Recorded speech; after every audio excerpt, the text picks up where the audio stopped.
Break के बाद आपको बताएं, बढ़ती हुई महंगाई ने जहां बहुत सारे शोबों को मुतासर किया है, वहीं पर मोटरसाइकिल के स्पेयर पार्ट्स भी महंगाई के तूफान से नहीं बच सके। जेहलम से बाबर हुसैन की रिपोर्ट देखिए।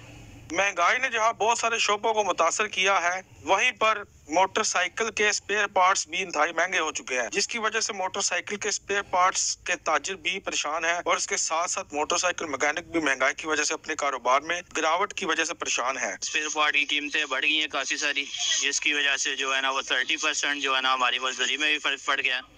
कस्टमर में काफी जो है ना वो फर्क पड़ा है, क्योंकि काम कम हो गया है महंगाई की वजह से। 50% स्पेयर पार्ट बढ़ गया है, जिसकी वजह से हमारी दुकानदारी पे काफी असर पड़ा है और हम दोबारा स्पेयर पार्ट नहीं ला पा रहे, क्योंकि इसका रेट एक जगह मुकम्मल स्टिल नहीं हो रहा। अगर महंगाई का यही आलम रहा तो मोटरसाइकिल मैकेनिक और इसके साथ साथ स्पेयर पार्ट्स के ताजिर भी बेरोजगार हो जाएंगे और अपने कारोबार से हाथ धो बैठेंगे। बढ़ती महंगाई ने मोटरसाइकिल स्पेयर पार्ट और मैकेनिकों को भी नहीं बख्शा, जिसकी वजह से उनके कारोबार ठप हो गए। वो मुतालबा कर रहे हैं कि हुकूमती पॉलिसियां नरम हो, जिसकी वजह से उनके कारोबार पे अच्छे असरात हो। कैमरामैन इस्लाम अली के साथ बाबर हुसैन, ब्यूरो चीफ, सच न्यूज, जेहलम।